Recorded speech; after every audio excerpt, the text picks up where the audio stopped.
प्यारे बच्चों, आज जो कहानी सुनाने जा रही हूँ, कहानी का नाम है होलू की सीक्रेट। इसे लिखा है हमारे प्यारे बाल साहित्यकार दिव्य रमेश जी ने। कहानी ऐसी है कि होलू आज बहुत खुश था, बहुत बहुत बहुत खुश। क्यों? क्योंकि उसकी बुआ आने वाली थी और बुआ के साथ में बुआ के बच्चे भी आने वाले थे। और होलू अपनी यह खुशी अपने दोस्त लूलू को बता रहा था। तब लूलू ने उससे बुआ के बच्चों का नाम पूछ लिया। होलू कुछ सोचने लगा। लूलू ने सोचा, अजीब बात है, ऐसा लग रहा है कि इसे अपने बुआ के बच्चों का ही नाम नहीं पता।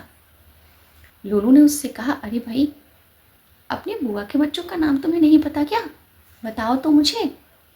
होलू ने कहा, सोच रहा हूँ, तुम ही बता दो उन लोगों के क्या नाम है। लूलू को ये बात बड़ी अजीब लगी। आखिर फिर कुछ देर बाद होलू ने बताया ही कि जो मेरे बुआ के बच्चे आ रहे हैं वो हैं समीर भैया और सुधा दीदी। वो लोग आते हैं तो मुझे बहुत मज़ा आता है, क्योंकि हम लोग साथ में बातें करते हैं, खेलते हैं, और वो लोग बहुत सारी कहानियाँ कविताएं जो पढ़े रहते वो मुझे सुनाते भी हैं। लेकिन लूलू ने ये सोचा कि जब होलू को अपने भैया और दीदी का नाम पता ही था तो इसने बताने में इतनी देर क्यों लगाई। खैर, दोनों बातें कर रहे थे, तब तक लूलू ने होलू से कहा कि तुम्हें याद है, तुमने एक कहानी बताई थी मुझे, एक मुर्गी की कहानी। वो किताब तुम्हारे पास है, तुम मुझे दे दोगे पढ़ने के लिए? देखो, होलू फिर कुछ सोचने लगा। लूलू को फिर ये बात अजीब लगी। उसने कहा, अरे तुम्हें नहीं याद, तुमने बताई थी मुझे उस किताब की बात जिसमें एक मुर्गी रहती है और वो अपने अंडों की बातें बताती है।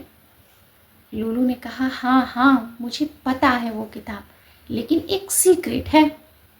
लूलू फिर सोचने लगा, ये क्या सीक्रेट है, मुझे तो समझ ही नहीं आ रहा। होलू ने कहा, अरे बाबा, मेरे पास किताब है, मैं तुम्हें दे दूंगा। लूलू ने कहा, ये तो ठीक है, लेकिन ये बताओ ये सीक्रेट क्या है तुम्हारी? तब होलू ने उसे बताया कि एक दिन मैं घर पर था, तभी बगल से एक आंटी आई खाने का कुछ सामान लेकर। वो मेरे लिए ही बनाकर लाई हुई थी। मैंने जैसे ही वो देखा, मुझे पसंद नहीं आया।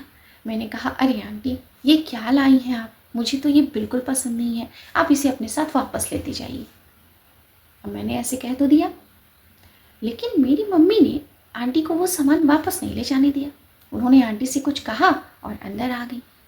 आंटी चली तो गई, लेकिन वो सामान लेकर नहीं गई।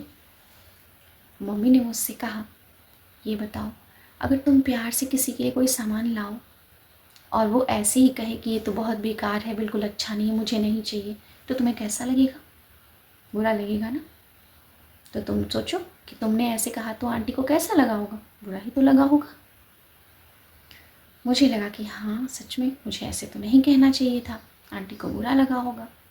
तब मम्मी ने मुझे समझाया कि जब भी कोई बात कहो उसके पहले सोच समझ लो, सोच समझ कर तब फिर कोई बात कहो। होलू ने लूलू को बताया कि यही मेरी सीक्रेट है, इसीलिए तब से मैं जो कुछ भी बात कह रहा हूँ मैं पहले सोच ले रहा हूँ तब कह रहा हूँ। तब तक होलू की मम्मी भी वहाँ आ गई। उन्होंने कहा, अरे क्या सीक्रेट बात चल रही भाई, मुझे तो बताओ कि क्या सीक्रेट है। होलू ने बताया कि यही सीक्रेट है कि मैं जो भी बात कहूँगा या कह रहा हूँ, अब मैं सोच कर तब कह रहा हूँ। ये सुनकर होलू की मम्मी को हंसी आ गई। होलू और लूलू दोनों इस सोच में पड़ गए कि मम्मी हंसी क्यों। उन्होंने पूछा कि आप किस बात पर हंसी? मम्मी ने कहा, हाँ हंसी तो हूँ, लेकिन किस बात पर हंसी हूँ ये सीक्रेट है। फिर मम्मी ने उन्हें समझाया कि देखो, मैंने तुम्हें कहा था कि जो बात कहो वो सोच समझ कर कहो, लेकिन जो किसी प्रश्न का उत्तर है, जो बात तुम्हें पहले से पता है, वो बात बताने के पहले तुम्हें इतना सोचने की आवश्यकता नहीं है। जैसे अब किसी का नाम ही तुम्हें बताना हो तो उसके लिए इतना सोचने की आवश्यकता नहीं है। हाँ, अगर तुम्हें अपनी तरफ से कोई बात कहनी हो जो किसी को बुरी लग सकती है, तो उसके पहले तुम्हें सोचने की आवश्यकता है कि किसी को बुरी ना लगे बात, किसी का मन ना दुखे।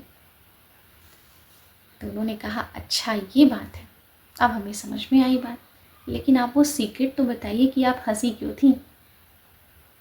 होलू की मम्मी ने कहा कि मैं तो तुम्हारे इस भोलेपन पर हंसी थी, बाकी कोई सीक्रेट नहीं है। बस इतनी सी थी कहानी कि हम जो भी कहें ये सोच कर कहें कि कहीं किसी का दिल तो नहीं दुख रहा है।